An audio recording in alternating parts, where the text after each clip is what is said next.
अब यह किसे याद है? यह अकाट्य है कर्म का सिद्धांत, लेकिन बड़ी कठिनाई है। कुछ लोग पूर्व जन्म मानते ही नहीं है।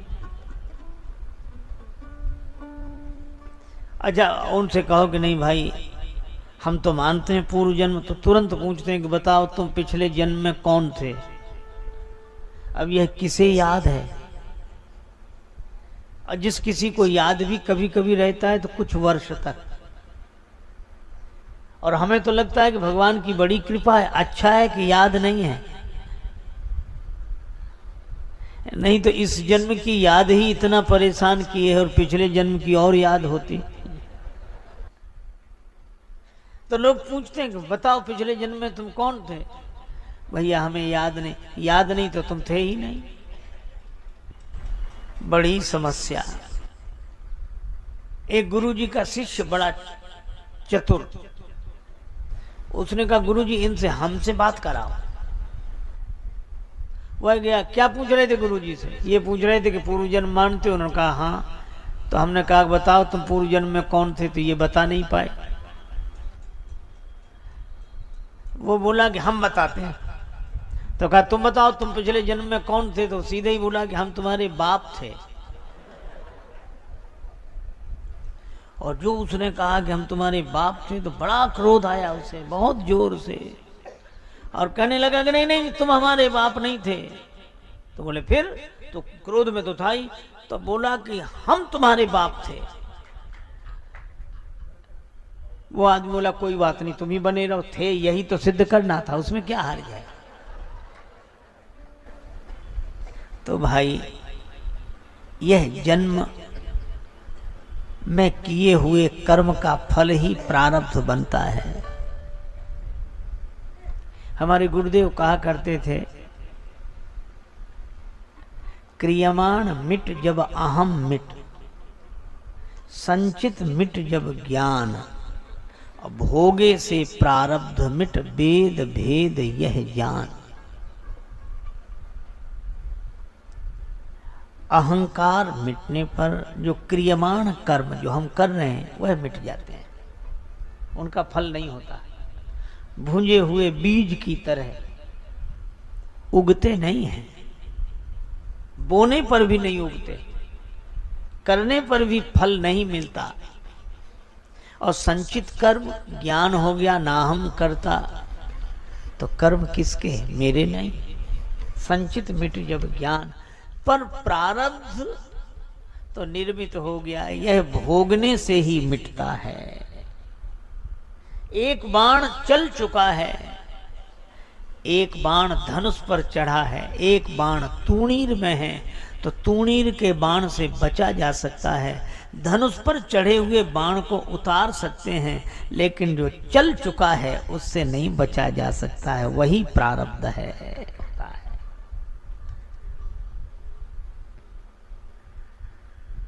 चलो इससे संतुष्टि हो जाए, पर कौशल्या माता आगे एक बात और कहती हैं। देवी मोह बस सोची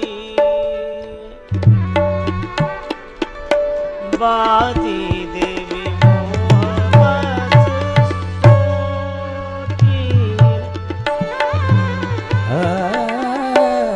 देवी मोह बस विधि प्रपंच अस अचल अनादि,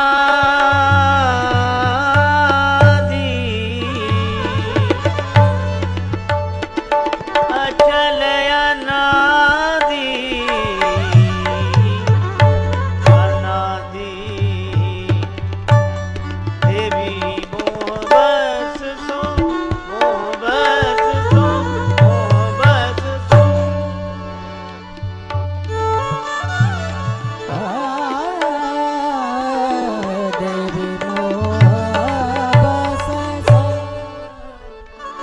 वे कहती हैं हे देवी, मोहबस होकर, मोहबस माने अज्ञान, मोह माने अज्ञान, यद्यपि मोह लगाव के अर्थ में भी, पर अज्ञान के अर्थ में यहां विधि प्रपंच अस अचल अनादि,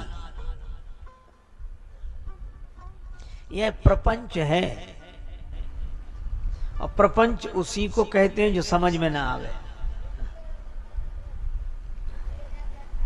अनादिकाल से है, अचल है।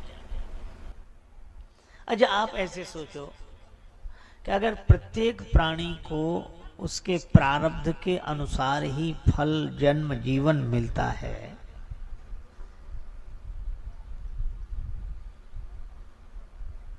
भगवान श्री कृष्ण गौचारण करते हैं, श्री ब्रह्मा जी को मोह होता है, वे उनके गौएं बछड़े अपहृत कर लेते हैं और भगवान ने उतनी ही गौएं, उतने ही बछड़े, उतने ही ग्वाल प्रकट कर दिए।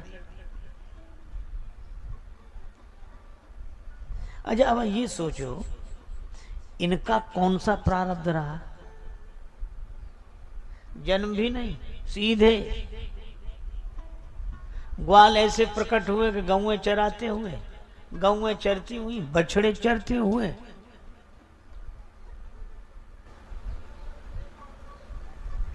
यह तो भाई बड़ी विचित्र बात है। देखो, एक बात और आपसे कहूं, हिसाब लगाना। चलो पिछले जन्म का ही मान लें, तो सबसे पहले जब सृष्टि हुई होगी तब तो किसी का कोई पिछला जन्म नहीं रहा होगा, तो प्राणी का जीवन चला कैसे? तो इसका उत्तर देने वाले भी हैं। वे कहते हैं कि जब सृष्टि का प्रलय हुआ तो व्यक्ति संस्कार लेकर उस अवस्था में हुआ और जागृत होने पर फिर उन्हीं संस्कारों के आधार पर यात्रा करने लगा। जैसे काम करते करते आदमी सो जाए तो जागने पर फिर काम शुरू कर देता है। तो प्रश्नकर्ता कहता है कि नहीं, हम तो ये पूछ ही नहीं रहे, सृष्टि के प्रलय की बात तो बाद में, पहले बनेगी तब तो बिगड़ेगी। जब सबसे पहले बनी होगी सृष्टि तो किसका कौन सा प्रारब्ध रहा होगा? इसका कोई उत्तर नहीं है। भगवान ने इतनी गौएं बछड़े उत्पन्न कर दिए, किस प्रारब्ध से? यह भगवान का संकल्प है, अपनी इच्छा शक्ति से उत्पन्न कर दिए। प्रभु सक त्रिभुवन मारी जियाई। अच्छा, रही बात कि पिछला जन्म ही नहीं रहा होगा तो प्रारब्ध कैसे रहा होगा? क्या, अरे कौन इस प्रपंच में पड़े? ज्ञानियों ने बड़ा सुंदर समाधान दिया। उमा कहूं मैं अनुभव अपना, सत हरि भजन जगत सब सपना। अब सपने में किसी का हाथ टूट जाए, पांव टूट जाए, पैसा मिल जाए, ये किस प्रारब्ध से मिला? जन्म हो जाए, किस प्रारब्ध से हुआ? अरे कुछ नहीं हुआ, ना कुछ हुआ, ना हो रहा, ना कुछ होवन हार, ज्यों का त्यों भरपूर है अनुभव का दीदार। इसलिए विधि प्रपंच अस अचल अनादि, व्यर्थ किसी को दोष मत। और इतना कहते कहते माता कौशल्या के आंखों से आंसू बरसने लगे। किसी ने कहा कि ज्ञान की बात तो आप कर रही हैं, पर नेत्र प्रेम जल से भरे हैं। इसका अर्थ यह है कि श्री राम ऐसा बेटा बनवासी हो, श्री सीता जी जैसी पुत्र वधू बनवासनी हो, तो कष्ट तो होगा ही। कौशल्या जी ने आंचल से आंखों के आंसू पोंछते हुए कहा, मैंने आज तक श्री राम की कभी सौगंध नहीं की, आज कर रही हूं। राम शपथ में कीन नकाऊ, राम शपथ में नकाऊ, राम शपथ में कीन। सो करी कहूं सखी सतभाव राम सपथ मैं कीन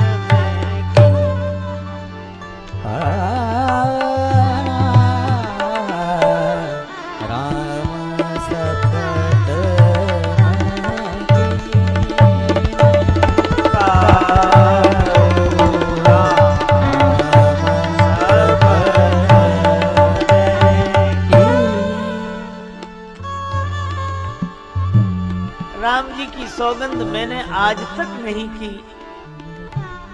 पर वह सौगंध करके आज मैं सच्चे हृदय से कह रही हूं। सो करी कहूं सखी सतभाव, सच्चे मन से। श्री राम के वन गमन का मुझे दुख नहीं है, परिणाम अच्छा है। राम जाई बन राज तज भल परिणाम न पोच। राम जी लौटकर आ जाएंगे, सब कुछ ठीक हो जाएगा, किंतु आपकी आंखों में आंसू क्यों?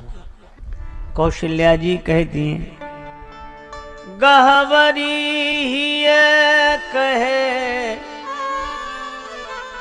कौशिला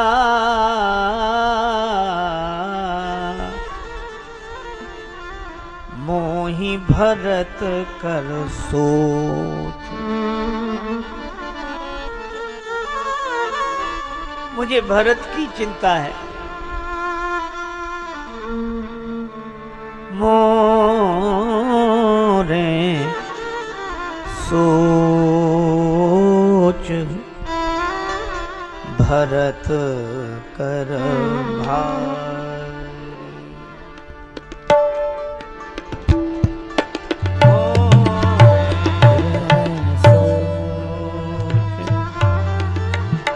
भरत भरत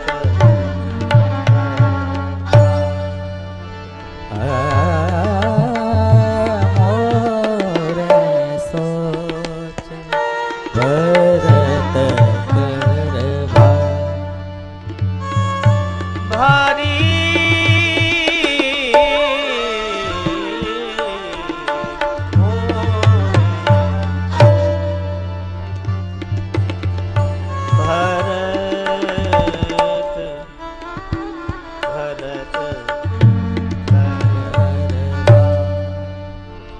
मुझे भरत की चिंता है। महाराज दशरथ कहते थे, देवी कौशल्या जानती हो सूर्य वंश के कुल का दीपक कौन है? मैं पूछती कौन? वे कहते जाने हूं सदा भरत कुल दीपा, बार बार मुह कहे वो महीपा। श्री भरत को अयोध्या का सूर्यास्त हो गया। अथएव आज भानुकुल भानु, सूर्यवंश के सूर्य महाराज दशरथ का तिरोधान हुआ। सूर्यास्त हो जाए तो अंधेरा हो जाता है। अंधकार को दूर करने के लिए मणि की आवश्यकता, और मणि चली आई वन में, और मणि के साथ फणी भी। श्री लक्ष्मण जाय दीख रघुवंश मणि, और लक्ष्मण जी शेष सहस्त्र शीस जग कारण, जो अवतर्यो भूमि भय टारन। तो अब दीपक का सहारा है, दिया उजाला करे। लेकिन मुझे डर यह लगता है कि भरत रूपी कुल के दीपक को कहीं शोक की वायु बुझा न दे। काहि न शोक समीर डुलावा, और शोक की वायु बुझा देगी तो अंधकार ही अंधकार रहेगा।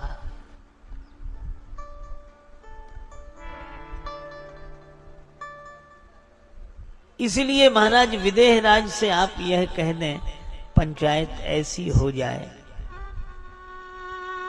राम जी भरत जी संग संग रहें।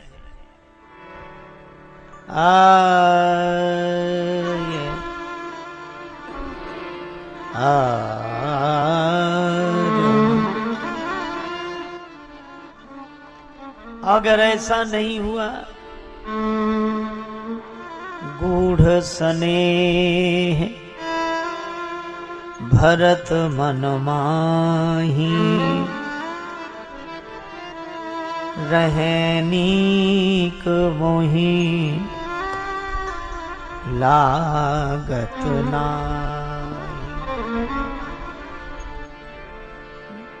भरत कह नहीं सकते, लेकिन श्री राम के बिना रह नहीं सकते।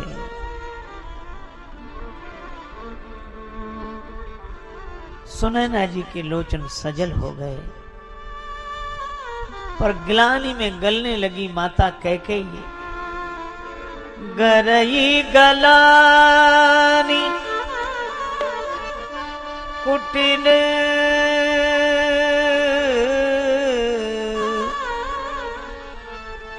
कैकेयी,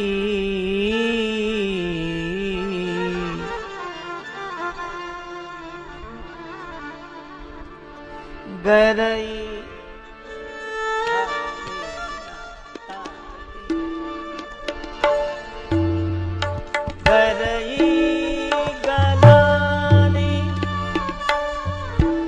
कुटिल कैकेयी,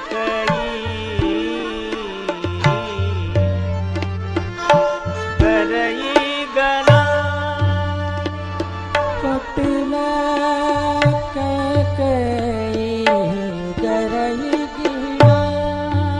गलानी,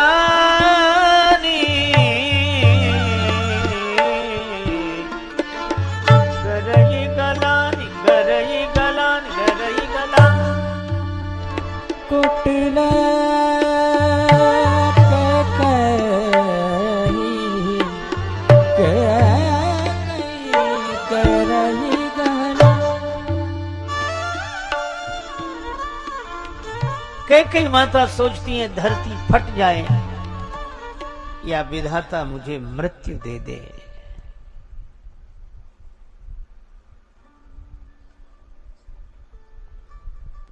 पर महीन बीच विधि नीच न दे। श्री सीता जी को संग लेकर कौशल्या जी से प्रार्थना करके सुनैना जी महाराज विदेहराज के पास आई। विदेहराज ने जब श्री जानकी जी का दर्शन किया, तापस वेश जनक सिय देखी, रोमांचित हो गए, आंसू बरसने लगे। आज मैं कह सकता हूं, पुत्री पवित्र किए कुल दो। मेरी पुत्री ने दोनों कुलों को पवित्र कर दिया, पिता का कुल भी, पति का कुल भी।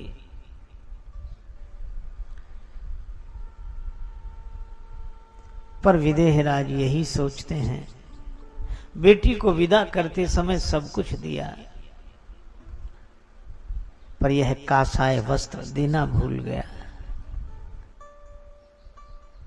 मुनियों के वस्त्र देना भूल गया। एक व्यक्ति ने अपनी बेटी का विवाह किया, बहुत खर्च किया, अपनी सामर्थ्य के अनुसार किया। बेटी विदा हुई, ससुराल पहुंची, दूसरे दिन उसकी मृत्यु हो गई। सभी दुखी थे, माता पिता, परिवारीजन, ससुराल वाले भी सब इकट्ठे हुए। बेटी का अंतिम संस्कार हुआ। पिता ने रोते हुए कहा, ये 2 पंक्तियां लिखकर दे रहा हूं, इसको लिखा देना कहीं।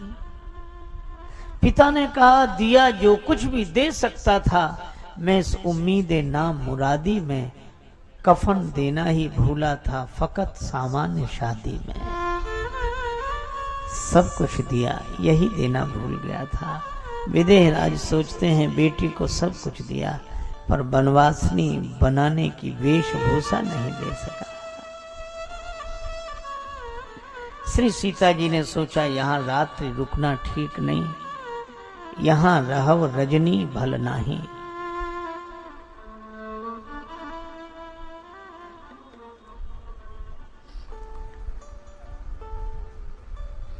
पिता माता से अनुमति आशीर्वाद लेकर श्री सीता जी श्री राम जी के पास आ गए। विदेहराज सो गए। सुनैना माता चरण दबा रही हैं। पौड़े पौड़े विदेहराज ने कहा, क्या चर्चा हुई वहां? सुनैना जी ने माता कौशल्या का वृत्तांत सुनाया कि वे यही कह रही हैं कि श्री भरत या तो राम जी के संग चले जाएं अथवा भरत जी के संग राम जी लौट जाएं। ऐसा कोई पंचायत में निर्णय करा दें। और जब इतना सुना तो विदेहराज के नेत्र बरसने लगे। पौड़े थे, उठकर बैठ गए। कहने लगे, देवी, जितने कठिन विषय हैं, जैसे धर्म, राजनय, ब्रह्म विचार, धर्म, राजनीति, ब्रह्म विचार, ब्रह्म दर्शन, ये अत्यंत कठिन विषय है। धर्म के बारे में बहुत बार निर्णय करने में कठिनाई होती है। किम कर्म किम अकर्मेति कवियो अप्यत्र मोहिता। क्या धर्म है, क्या करने योग्य है, क्या नहीं करने योग्य है। बड़े बड़े बुद्धिमानों की बुद्धि मोहित होती है। राजनीति बहुत कठिन है। हम क्या करें क्या न करें सोचकर कठिनाई होती है। और इसी तरह ब्रह्म दर्शन, हमें उसी के बारे में बोलना पड़ता है जो नहीं है को तो हम बोल ही नहीं पाते हैं। नहीं है को ही बोलते हैं। है कहो तो नहीं, नहीं कहो तो है नाही के बीच में जो कुछ है सो है। अविगति की गति कहत ना आवे। बहुत कठिन है। मति न लखे तेही मति लखे। चेहरा दर्पण में बिल्कुल साफ दिखाई देता है। दर्पण ना हो तो हमारे पास चेहरा देखने का कोई उपाय नहीं। पर अद्भुत बात है, चेहरा जहां दिखाई देता है वहां होता नहीं है, और जहां होता है वहां दिखाई देता नहीं है। पर चेहरे में, ये दर्पण में दिखने वाले चेहरे को देखकर देखें, उधर संभालें, इधर तो बात बन जाएगी। हाथ उधर न बढ़ाएं जिधर दिख रहा है चेहरा, हाथ उधर लौटाएं जिधर से दिख रहा है चेहरा। और अगर हाथ लौटाने पर इधर की नाक पकड़ में आ गई तो उधर की अपने आप पकड़ में आ जाएगी। लेकिन दर्पण में दिखने वाले चेहरे को ही कोई सत्य समझ ले तो बड़ी कठिनाई है।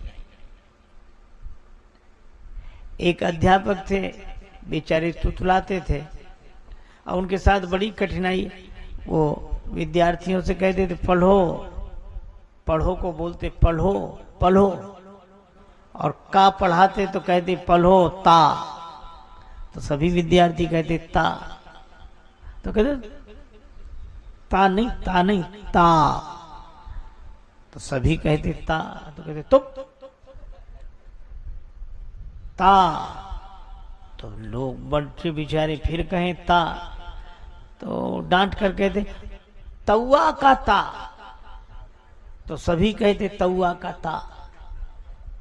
अब उनके साथ यही कठिनाई थी कि वो जो कुछ कहना चाहते थे वो कह नहीं पा रहे थे। ब्रह्म दर्शन में भी ऐसे ही है।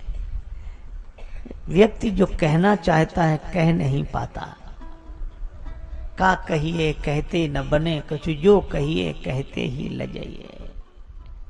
पर श्री जनक जी कहते हैं कि धर्म, राजनीति और ब्रह्म विचार जैसे दुरूह विषयों का विवेचन मेरी बुद्धि कर सकती है। यहां जथामति मोर प्रचार।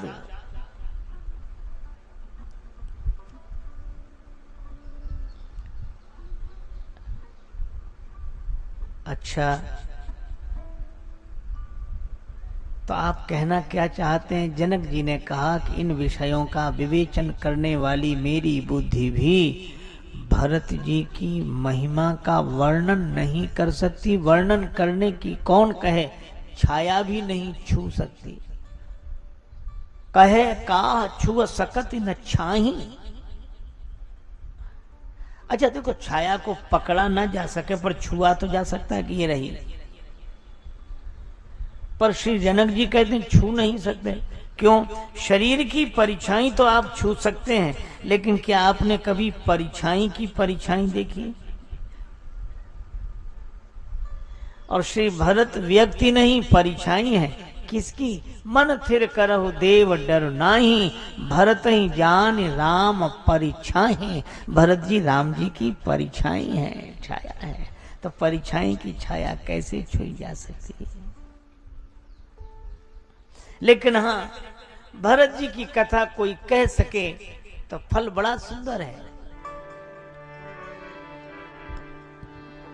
भरत महामहिमा जल राशि, भरत जग राशि भरत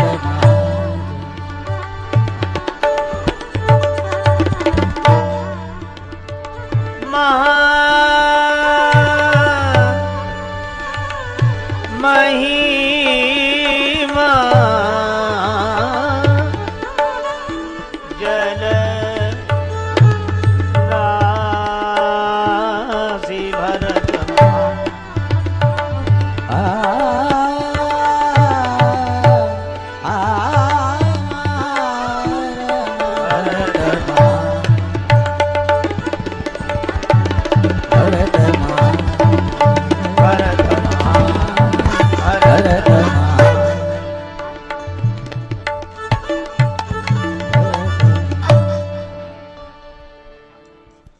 भरत महामहिमा।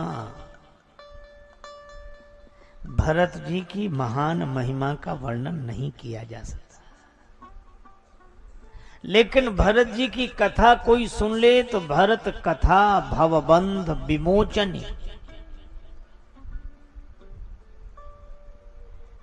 श्री सुनैना जी ने कहा तो भरत जी की महिमा कोई नहीं जानता क्या? जनक जी बोले एक हैं जो जानते हैं। कौन? भगवान श्री राम। भरत महामहिमा सुनु रानी, भरत महामहिमा।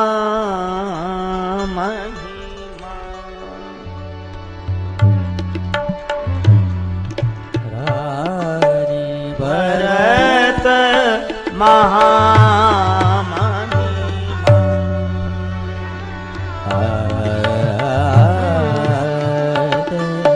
भरत महामहिमा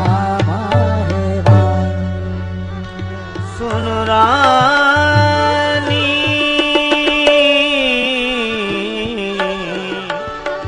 हे महिमा। सुन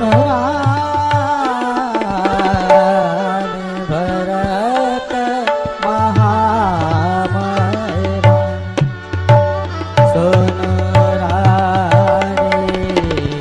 भरत महामहिमा, सुन भरत महामहिमा। जान ही राम, राम जी जानते हैं। सुनैना जी ने कहा तब तो मैं राम जी से ही प्रार्थना करूंगी श्री भरत जी की कथा सुनावें। जनक जी बोले नहीं सुन सकोगी। क्यों? जान ही राम न सकहीं बखानी। राम जी जानते तो हैं पर वर्णन नहीं कर सकते। भरत जी का नाम लेते ही उन्हें भाव समाधि लग जाती है, तो नाम लें कैसे, महिमा वर्णन करें कैसे? पूरी रात यही चर्चा करते रहे विदेहराज। कहत सारदहु करी मति हीचे, सागर सीप की जाहि उलीचे।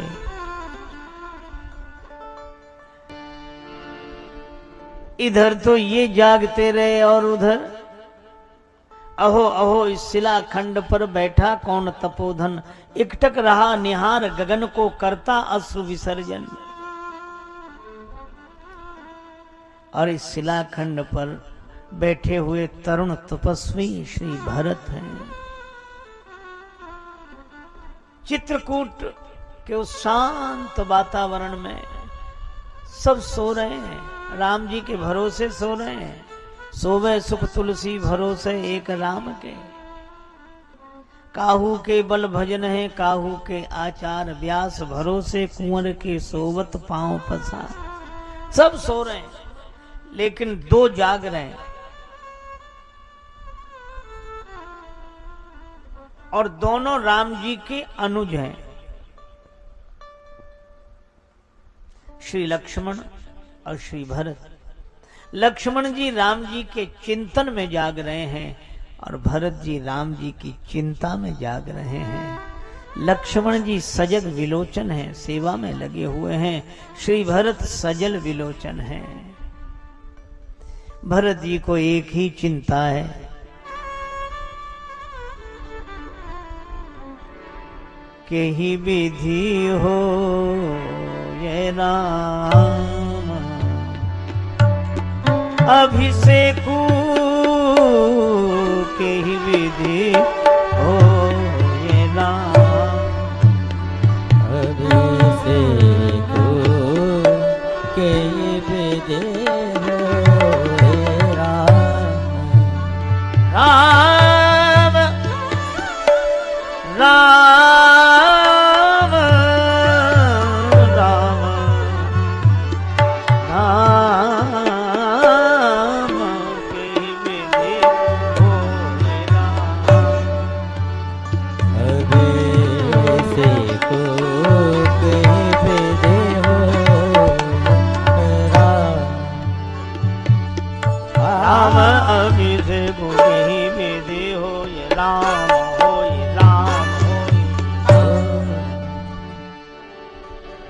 राम जी का राज्याभिषेक कैसे हो जाए,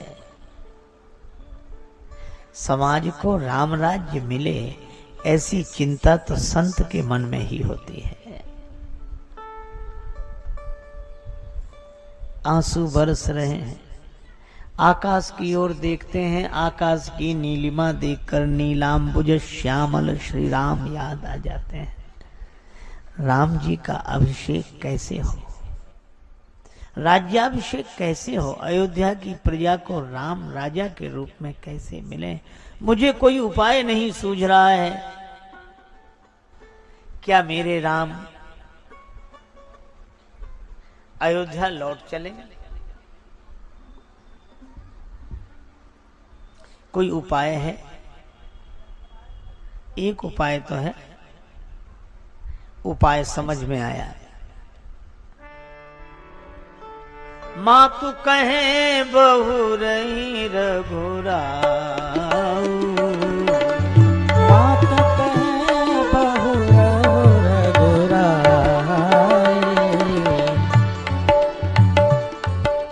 बड़ा सुंदर उपाय है। कौशल्या माता अगर कह दें कि राम पिता के कहने से वन में आए हो तो मेरे कहने से घर लौटो, तो जन जाओ जान बड़ी माता, पिता से माता का स्थान बड़ा है, मैं कहती हूं तुम घर चलो।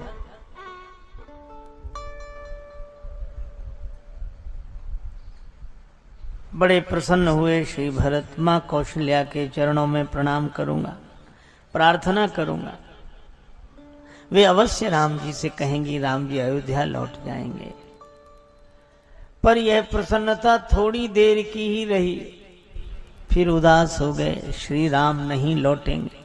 क्यों नहीं लौटेंगे? जब माता कहेंगी तो क्यों नहीं लौटेंगे? अवश्य लौटेंगे। मन में आया माता कहेंगी तब ना, तो कौशल्या माता क्यों नहीं कहेंगी? वेदना व्यंग बनकर निकल पड़ी। मातु कहें बहुरई रघुराऊ,